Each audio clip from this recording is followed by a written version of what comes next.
ఏపీలో ఏకైక విపక్షంగా ఉన్న వైసీపీ అధినేత జగన్ ఎప్పటికప్పుడు ఇప్పుడు ఎన్నికలు వస్తే చంద్రబాబుకు ఓటమి ఖాయం అంటూ పెద్ద ఎత్తున ప్రచారం చేస్తున్న విషయం తెలిసిందే.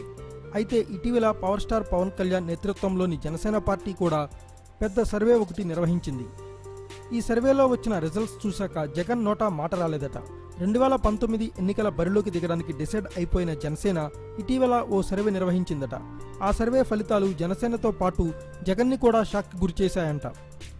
ఆ సర్వే ప్రధాన ఉద్దేశ్యం ఇప్పటికిప్పుడు ఎన్నికలొస్తే ఏపీలో ఎవరికెన్ని సీట్లు వస్తాయి అన్నది తెలుసుకోవడమే. జనసేన నిర్వహించిన సర్వేలో ఇప్పుడు ఎన్నికలు జరిగితే టీడీపీకి 71, జనసేనకు 65, వైసీపీకి 39 స్థానాలు వస్తాయని తేలిందట. అంతటి సానుకూల ఫలితాలు ఊహించని జనసేన కూడా సర్వే రిజల్ట్స్తో షాక్ అయిందట. పార్టీ నిర్మాణం, అభ్యర్థుల ఎంపిక బాగానే ఉంటే ఇంకొన్ని స్థానాలు సాధించగలమని జనసేన అంచనా వేస్తుందట.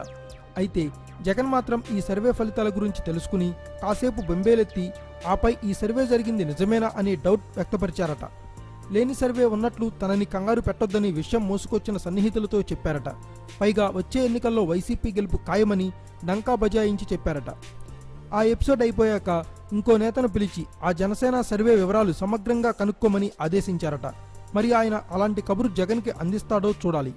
మొత్తానికి పవన్ సర్వేతో జగన్ నోట మాట కరువైంది. Thanks for watching. Please subscribe our channel.